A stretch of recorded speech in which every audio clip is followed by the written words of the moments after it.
talk about trust. Or actually, let's talk about the severe systemic lack of it in the Arab real estate market.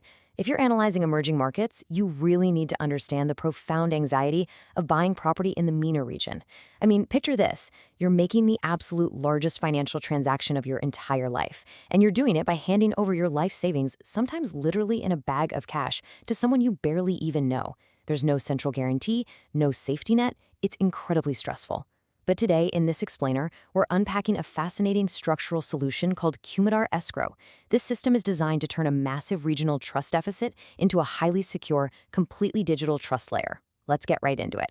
Okay, let's dive into our roadmap for today. First, the real estate trust problem.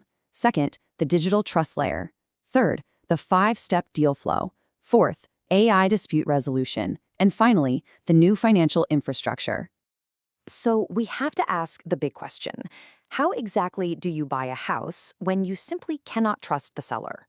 Whether you're a major international investor looking at emerging MENA markets, or just a local family trying to lock down a forever home, that single leap of faith can completely ruin you financially. If the seller doesn't actually own the deed, or if there are massive hidden debts on the property, boom, your money is just gone.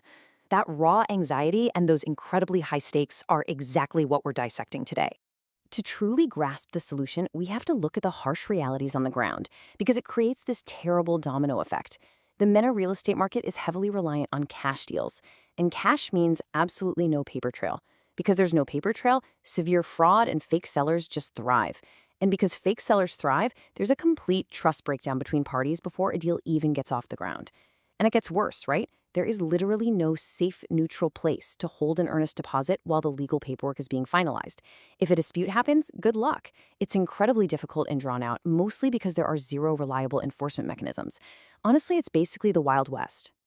So you have this stark contrast. The old way relies entirely on high-risk cash deals with zero guarantees. It is pure anxiety. But the new way? The system Kemedar Escrow is bringing in completely replaces all that chaos with secure, milestone-based digital releases. It literally transforms the transaction from a terrifying leap of faith into a process of absolute, clinical, structured security. Section 1. The digital trust layer. Now, it's important to understand that Kemedar Escrow isn't just some convenient feature tacked onto a property listing app. Not at all. It is explicitly designed to be the foundational financial infrastructure layer of Arab real estate. Think of it as this permanent, immutable digital paper trail for every single transaction. It manages the money securely in a digital vault, which completely removes the physical risk of cash drops, all while the lawyers and agents are sorting out the legalities in the background. And for buyers, getting on board with this platform really comes down to one absolutely crucial number: 100. A 100% instant refund guarantee. They call it the safety net reassurance, and it fundamentally changes consumer psychology. Because look, if a deal fails through the seller's fault, say the title deed turned out to be forged or there's an undisclosed lien on the house, the buyer's earnest deposit isn't lost. It's not tied up in some decade-long court battle. It's fully protected in a segregated account and instantly refunded. Just like that, the fear is completely removed from the equation. Section 2, the 5-step deal flow. Let's move in and see how this builds step by step. The system generates a highly structured 5-step milestone timeline for a standard deal. Step 1, the earnest deposit is locked securely into the digital wallet. Step 2, the contract signing happens digitally, cementing the terms. Step 3 is legal clearance, and this is crucial, right? It ensures the title deed is verified and entirely free of hidden debts before anyone moves forward. Step 4, the buyer makes the balance payment into escrow. And finally, Step 5, the physical keys handover. Each step acts as a distinct, logical barrier that stops anyone from moving too fast and making a catastrophic mistake. But the absolute genius of the entire system lies in its dual lock mechanic. Funds are strictly held and they are only released when both parties confirm a milestone's completion. The buyer has to explicitly hit a button confirming they received the property or the keys, and the seller has to confirm they fulfilled their end. By demanding this mandatory two-party confirmation, the threat of one-sided fraud is completely wiped out. The seller can't just run off with the cash early, and the buyer can't falsely claim they never got the keys. Section 3, AI dispute resolution. Now you might be wondering, what if something goes wrong? Because all the mandatory confirmations in the world won't help if the two parties fundamentally disagree on a milestone. Well, meet ThinkDar AI. This is the first AI model built exclusively for real estate. When trust breaks down and a dispute is raised, say the final property inspection reveals massive water damage, all funds are immediately frozen. Traditional human arbitration in this region takes months and costs thousands, but ThinkDAR steps in as a lightning-fast, highly neutral, data-driven engine to figure out exactly what went wrong. What's really fascinating here is looking under the hood at how this works. Behind the scenes, the system operates on a highly specific prompt. It literally tells the AI, "You are an expert real estate dispute arbitrator, specializing in Egyptian and MENA property transactions. You evaluate disputes based on fairness. You are neutral and data-driven." This exact command forces the AI to objectively look at uploaded photos, read the contracts, scan the communication logs, calculate fault percentages, and suggest fair, mathematically sound resolutions, all in a matter of hours.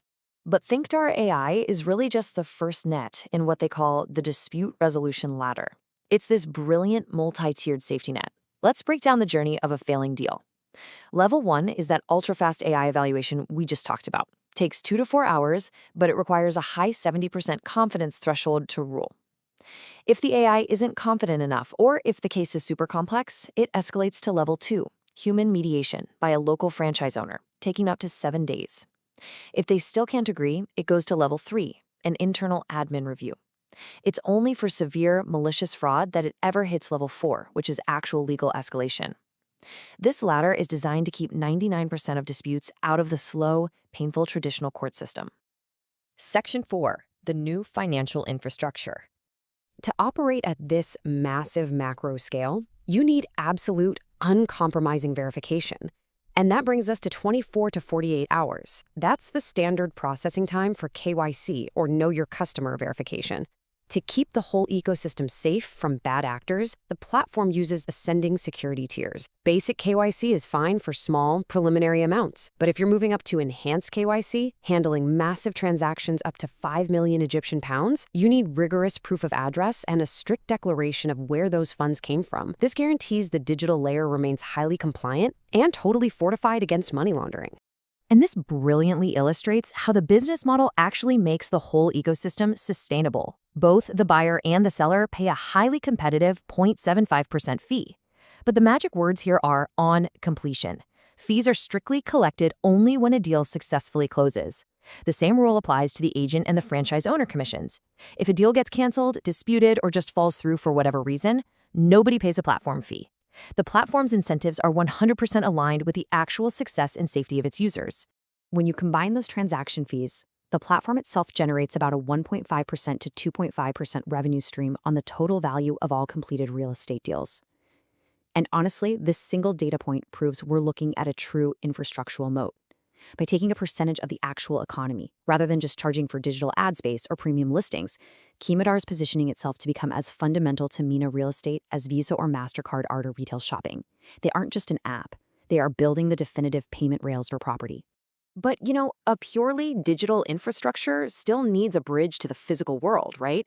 I mean, you literally cannot verify a leaky roof or a missing door through an API. That bridge is the franchise owners.